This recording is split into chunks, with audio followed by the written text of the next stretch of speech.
Halo semuanya, Jepang sebenarnya tidak pernah menjajah Indonesia. Jadi cerita tentang Jepang yang menjajah Indonesia selama 3,5 tahun itu tidak benar. Kenapa? Yuk kita bahas.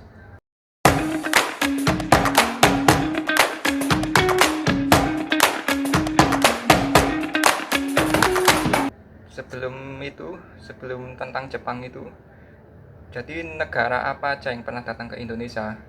Yang pertama Portugis. Portugis pernah datang ke Indonesia pada tahun 1509. Jadi Portugis berusaha mencaplok wilayah-wilayah di Nusantara.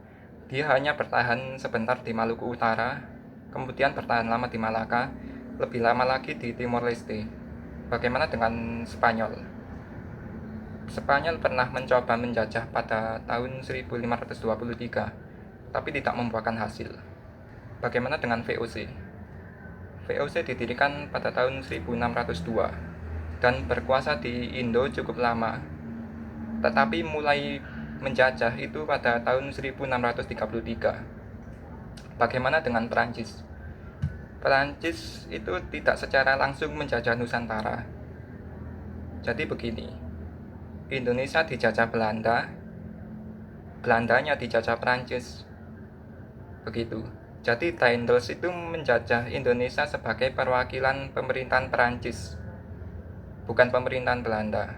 Kemudian Inggris mulai menjajah tahun 1811. Kemudian Belanda mulai mencoba menjajah dari 1817 dan terus melakukan pencaplokan wilayah hingga berhasil hingga 1908.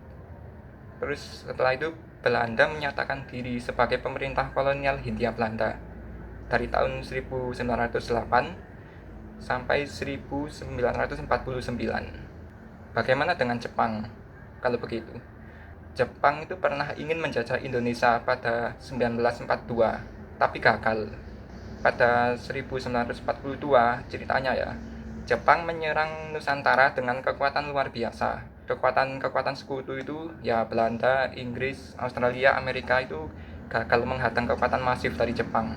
Terus Belanda pada akhirnya memberikan kekuasaan kepada Jepang pada kapitulasi di Kalijati tanggal 8 Maret itu. Masalahnya, yang memberikan kekuasaan Hindia Belanda kepada Jepang itu bukan sipilnya Belanda, tapi militernya. Militernya menyerah, tapi sebenarnya sipilnya kabur, mengungsi ke Australia dan bertahan selamat di sana. Jepang mau mengejar ke Australia, tapi karena medan tempurnya menjadi semakin besar dan luas dan musuhnya banyak, jadi Jepang butuh cukup waktu untuk menaklukkan Australia. Jadi kan ceritanya Jepang itu ya, kan sebelum itu pernah nyerang Pearl Harbor itu, terus kehabisan sumber daya. Lah dia itu akhirnya ingin ngambil sumber daya di Nusantara begitu. Sampai akhirnya sekutu mampu memobilisasi pasukannya dan memukul mundur Jepang. Lah setelah itu Australia kan aman. Jadi setelah itu Australia aman, Selandia Baru aman, bagian pulau-pulau di Pasifik juga aman. Jadi Jepang itu gagal menjajah Hindia Belanda. Bahkan kalau misalnya kalian melihat di banyak artikel atau literatur itu dituliskan Jepang itu bukan menjajah tapi menduduki. Lah, pada saat Jepang menduduki itu yang menjajah itu pemerintah kolonial Belanda. Karena tidak pernah menyerah kolonial Belanda itu dan secara yuridis tidak pernah ditaklukkan oleh Jepang. Terus apa bedanya pendudukan dan penjajahan? Jadi begini ya. Kalau penjajahan artinya ada pihak lain, kekuatan politik lain yang mengontrol sebuah wilayah. Dia menguasai, mengatur wilayah. Sedangkan yang dilakukan Jepang itu pendudukan, okupasi. Dia hanya datang, mengambil alih, tapi tidak mengatur rakyatnya. Jadi ketika Belanda datang ke Indonesia, dia mengatur, ada menteri, ada gubernurnya, yang berperan sebagai pemerintah. Ada undang-undang yang diatur untuk rakyat. Ada sekolahnya bikinan Belanda. Sedangkan Jepang tidak seperti itu. Dia menduduki wilayah Nusantara, kemudian rakyatnya hanya diperlakukan hanya untuk kepentingan Jepang. Sumber daya alam Indonesia diambil hanya untuk Jepang. Jadi anggaplah begini, Misalkan kamu punya tanah 1 hektar, terus datanglah penjajah. Penjajah itu akan menaklukkan kamu, menjadikanmu anak buah untuk menggarap tanahmu. Seluruh hasil dari tanah itu diberikan kepada penjajah. Begitu. Kalau pendudukan itu begini. Misalkan datanglah Jepang, lalu tiba-tiba dia nanam di tanahmu. Tiba-tiba dia mengubah tanahmu itu jadi miliknya sendiri, miliknya Jepang. Terus kalau kamu melawan, kamu akan digebuk sampai mati. Kalau kamu diam saja, nggak ikut campur di tanahmu, kamu aman. Yang dilakukan Jepang itu pendudukan dan tidak sama sekali mengganggu otoritas penjajahan yang dilakukan Belanda. Tapi mungkin kalian mungkin ya berpikir, kan itu sama aja, cuma beda istilah. Ya memang faktanya itu sama, cuman secara yuridis itu sangat penting untuk dibahas ini. Jadi ya, kalau memang Jepang diakui tidak pernah menjajah Indonesia, maka proklamasi kemerdekaan tidak pernah sah. Kenapa? Karena dinyatakan sah jika waktu Indonesia vacuum of power. Jadi Belanda dikalahkan oleh Jepang, terus Jepang dikalahkan oleh Indonesia. Kemudian Jepang dikalahkan Sekutu tanggal 15 Agustus. Terus Sekutu datang lagi tanggal 20 Agustus. Jadi tanggal 5 sampai 20 itu disebut vacuum of power.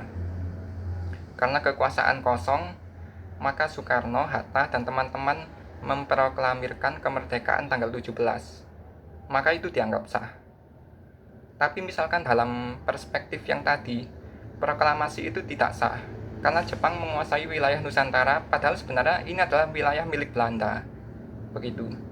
Ketika Jepang ditundukkan tanggal 15 Agustus, kemudian sekutunya belum datang. Indonesia itu tidak pernah vacuum of power sebenarnya, tetapi Indonesia masih sah sebagai milik Belanda. Jadi kekuasaan kosong itu sebenarnya nggak ada. Maka proklamasi itu menjadi tak sah. Maka ketika Belanda datang beberapa bulan lagi mau menjajah, itu sebenarnya bukan menjajah, melainkan memang mereka itu memiliki tanah ini. Begitu. Belanda menjajah Nusantara itu sah karena mereka datang kemudian mengalahkan penguasa-penguasa lokal. Penguasa lokal itu menyerah. Terus wilayah ini jadi milik saya, kata Belanda begitu. Bahkan ada hitam di atas putihnya. Jepang sebenarnya juga sah melakukan pendudukan wilayah Nusantara ini. Sudah tidak dilindungi oleh kekuatan militer Belanda yang sudah dikalahkan. Kekuatan militer Belanda itu, mereka itu tanda tangan terus diserahkan ke Jepang. Tapi sipilnya masih bertahan di Australia. Jadi anggaplah Jepang boleh menduduki wilayah Nusantara. Begitu. Tetapi ketika proklamasi 17 Agustus 1945 itu, Indonesia sebenarnya mengalahkan siapa? Apakah mengalahkan Jepang, mengalahkan Belanda? Nah, ya satu-satunya argumentasi adalah vacuum of power. Tapi sebenarnya vacuum of power itu tidak pernah terjadi karena secara sah masih milik Belanda wilayah ini. Makanya pada proklamasi 1945 yang dilaksanakan, yang datang itu cuma beberapa ratus orang. Terus pemerintah kolonial Belanda melakukan rekrutmen tentara baru dari pribumi. Dan kemudian berapa yang mendaftar itu? Itu kurang lebih 45.000 orang. Nah, jadi ceritanya begitu. Kemerdekaan Indonesia itu baru diterima negara-negara itu 2 tahun kemudian. Jadi tahun 47 itu ada satu negara yang mengakui kedaulatan Indonesia. Tapi kedaulatan Indonesia itu sah diakui di dalam dan di luar negeri itu pada tahun 49. Oke, jadi ceritanya begitu. Gimana menurut kalian? Ya, jadi pada akhirnya itu kenapa Jepang itu dianggap menjajah Indonesia itu ya salah satunya karena kita itu punya nasionalisme